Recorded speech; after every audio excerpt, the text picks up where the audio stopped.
नमस्कार, मी सिद्धेश ताकवले आणि आपण पाहताय जय महाराष्ट्र बुलेटिन मध्ये आपल्या सगळ्यांचं स्वागत। आणि बुलेटिनच्या सुरुवातीलाच बातमी आहे नाशिकमधून।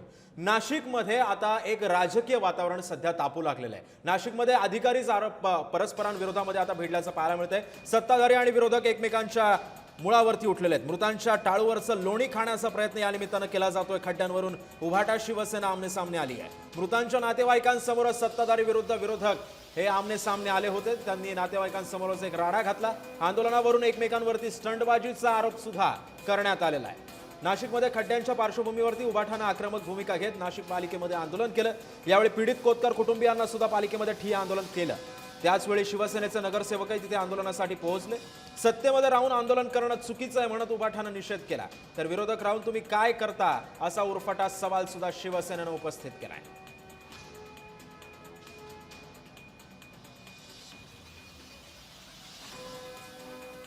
त्यांना हे काम पुढे करू न देणे अशी एक त्याच्यात कंत्राटी एक प्रोव्हिजन आहे। आणि तिसरी ब्लॅक लिस्टिंगची कारवाई आहे। पण हे होत असताना देखील आज आम्ही स्वतः माझं पत्र उपमहापौरांची सही आहे त्याच्यावरती, सभापती महोदय आहे, सगळे लोकप्रतिनिधी आहे, मी स्वतः एक पत्र दिलेलं आहे सन्माननीय आपले आयुक्त शेखर सिंग यांना।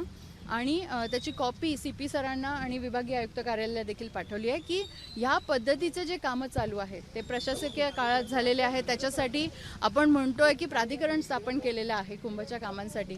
आणि याची जी रिस्पॉन्सिबिलिटी आहे खरं तर क्वालिटी असेल किंवा हे जे कामं आहे ते दिरंगाईने सुरू आहे। मेन तर डिलेचा विषय आहे आपल्याकडे की हा जो डिले झालेला आहे तो काही कारणास्तव झाला आहे, पण प्रत्येक कामांमध्ये झाला आहे। जी कामं 50-60% पाहिजे होती ती झालेली नाही आहे। आणि हा ॲक्च्युली डिले कशामुळे झालेला आहे, एक तर तो डॅशबोर्ड काय आहे, त्याचा ॲक्सेस जो आहे ज्यांना आहे त्यांनी काय ॲक्शन्स घेतले आहेत। सो प्राधिकरण किंवा महानगरपालिका असेल, प्रशासन असेल, यांनी ॲक्शन मोडवरती येणं गरजेचं आहे। आज आपण बघतोय की सर्व लोकप्रतिनिधींची एकच मागणी आहे की आपण फील्डवर उतरून हे करावं।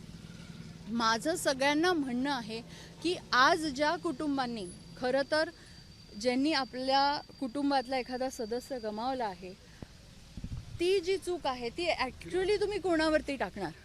आणि हाच प्रश्न खरं मी आज माझ्या पत्राद्वारे देखील उपस्थित केलेला आहे। 5 जणांचा मृत्यू झाला आहे, निष्पाप नाशिककरांचा बळी गेला आहे। नाशिककरांमध्ये आक्रोश आहे की विनाकारण फक्त या खड्ड्यांमुळे बळी जात आहेत, कुटुंबातले करते धरते व्यक्ती जात आहेत, कुटुंब वाऱ्यावर येत आहेत। इतका आक्रोश असताना नेमकं आता काय पावलं म्हणजे नक्कीच तुम्हाला सगळ्यांना माहिती आहे लोकांना रिलीफ कशातनं मिळणार आहे, तर हे जे खड्डे ते बुजवून मिळणार आहे। तुम्हाला माहिती आहे की आम्ही सकाळपासून जिथे जिथे मेजर रोड ॲक्सिडेंट झालेले आहेत तुम्ही बघितलं आहे की मी आता निर्देश दिलेले आहेत की आपण कोल्ड मिक्सचा वापर करावा।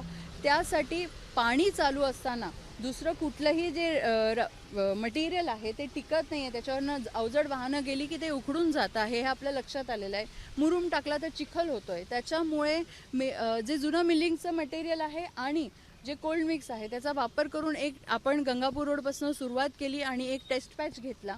मी जिओटॅग फोटो बिफोर आफ्टर सगळ्यांना टाकायला लावलेत। रोज प्रशासन आपल्याला किती खड्डे बुजवले याचा नाशिककरांना हिशोब आता देणार आहे। आणि अशा पद्धतीची सक्तीची कारवाई आणि आता कंत्राटदारांना तर सोडा, त्यांना ब्लॅक लिस्टिंगपर्यंत कसं न्यायचं हे आम्ही बघतोच आहे। सदोष मनुष्यबळाचा गुन्हा जो आहे, वधाचा गुन्हा जो आहे तो आम्ही दाखल करणार आहे आणि आता अधिकाऱ्यांना देखील याच्यात आम्ही खेचणार आहोत।